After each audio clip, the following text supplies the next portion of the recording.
एक पुरानी सी इमारत में वैद्य जी का मकान था। वैद्य जी पिछले हिस्से में रहते थे और अगले हिस्से में दवाखाना खोल रखा था।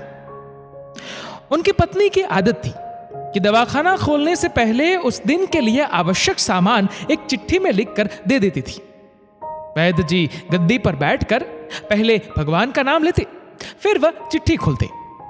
पत्नी ने जो बातें लिखी होती उनके भाव देखते, फिर उनका हिसाब करते, फिर परमात्मा से प्रार्थना करते कि हे भगवान, मैं केवल तेरे ही आदेश के अनुसार तेरी भक्ति छोड़कर यहां दुनियादारी के चक्कर में आ बैठा हूं। वैद्य जी कभी अपने मुंह से किसी रोगी से फीस नहीं मांगते थे। कोई देता था, कोई नहीं देता था, किंतु एक बात निश्चित थी कि जो ही उस दिन के आवश्यक सामान खरीदने योग्य पैसे पूरे हो जाते थे, उसके बाद वह किसी से भी दवा के पैसे नहीं लेते थे, चाहे रोगी कितना ही धनवान क्यों न हो। एक दिन वैद्य जी ने दवाखाना खोला। गद्दी पर बैठकर परमात्मा का स्मरण करके पैसे का हिसाब लगाने के लिए आवश्यक सामान वाली चिट्ठी खोली तो वह चिट्ठी को एकटक देखते ही रह गए। एक बार तो उनका मन भटक गया। उन्हें अपनी आंखों के सामने तारे चमकते हुए नजर आए, किंतु शीघ्र ही उन्होंने अपनी तंत्रिकाओं पर नियंत्रण पा लिया। आटे, दाल, चावल आदि के बाद पत्नी ने लिखा था, बेटी का विवाह 20 तारीख को है, उसके दहेज का सामान।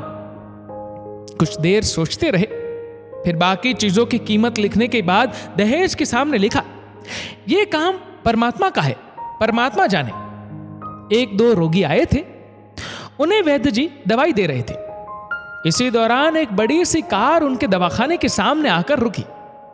वैद्य जी ने कोई खास तवज्जो नहीं दी, क्योंकि कई कारों वाले उनके पास आते रहते थे। दोनों मरीज दवाई लेकर चले गए। वह सूटेड बूटेड साहब कार से बाहर निकले और नमस्ते करके बेंच पर बैठ गए।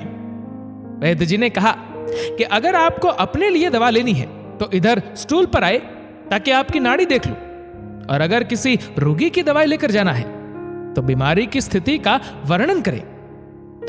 वह साहब कहने लगे, वैद्य जी, आपने मुझे पहचाना नहीं। मेरा नाम कृष्णलाल है, लेकिन आप मुझे पहचान भी कैसे सकते हैं, क्योंकि मैं 15-16 साल बाद आपके दवाखाने पर आया हूं। आपको पिछली मुलाकात का हाल सुनाता हूं, फिर आपको सारी बात याद आ जाएगी। जब मैं पहली बार यहां आया था तो मैं खुद नहीं आया था, अपितु ईश्वर मुझे आपके पास ले आया था, क्योंकि ईश्वर ने मुझ पर कृपा की थी और वह मेरा घर आबाद करना चाहता था। हुआ इस तरह था कि मैं कार से अपने पैतृक घर जा रहा था। बिल्कुल आपके दवाखाने के सामने हमारी कार पंक्चर हो गई। ड्राइवर कार का पहिया उतारकर पंक्चर लगवाने चला गया। आपने देखा कि गर्मी में मैं कार के पास खड़ा था, तो आप मेरे पास आए और दवाखाने की ओर इशारा किया और कहा कि इधर आकर कुर्सी पर बैठ जाए। अंधा क्या चाहे 2 आंखें, और कुर्सी पर आकर बैठ गया। ड्राइवर ने कुछ ज्यादा ही देर लगा दी थी। एक छोटी सी बच्ची भी यहां आपकी मेज के पास खड़ी थी और बार बार कह रही थी, चलो ना बाबा, मुझे भूख लगी है। आप उससे कह रहे थे कि बेटी थोड़ा धीरज धरो, चलते हैं। मैं ये सोचकर कि इतनी देर से आपके पास बैठा था और मेरे ही कारण आप खाना खाने भी नहीं जा रहे थे, मुझे कोई दवाई खरीद लेनी चाहिए ताकि आप मेरे बैठने का भार महसूस न करें।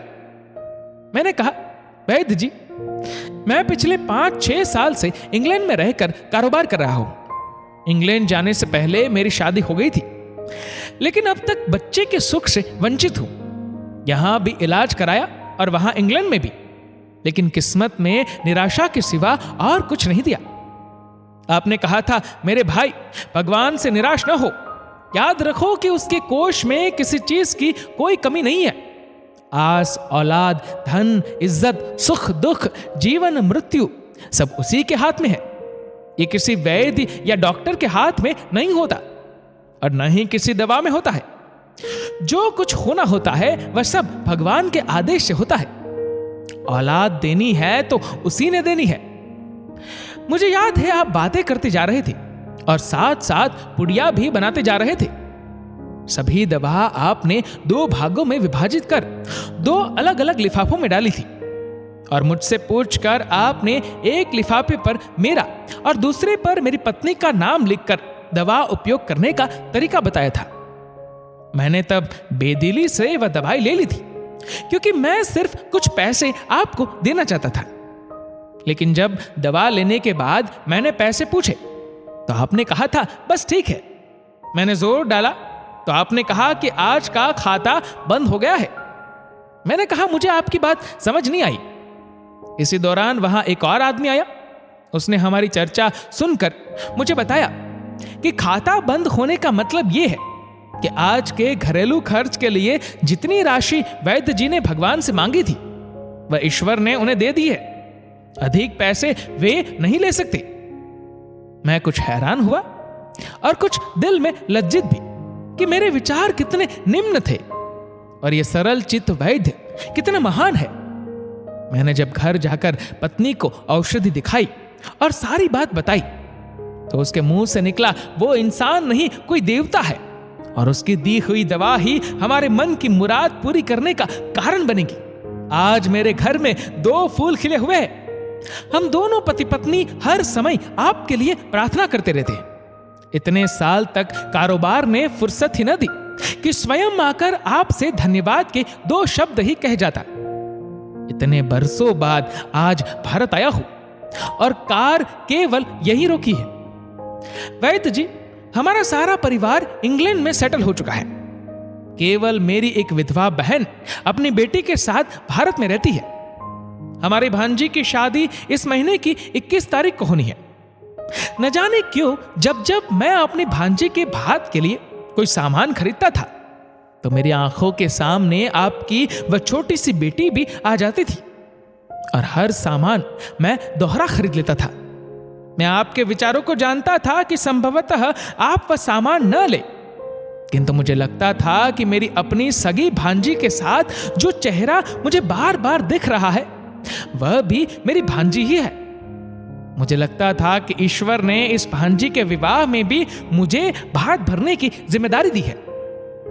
वैद्य जी की आंखें आश्चर्य से खुली की खुली रह गई और बहुत धीमी आवाज में बोले, कृष्णलाल जी, आप जो कुछ कह रहे हैं मुझे समझ नहीं आ रहा कि ईश्वर की ये क्या माया है।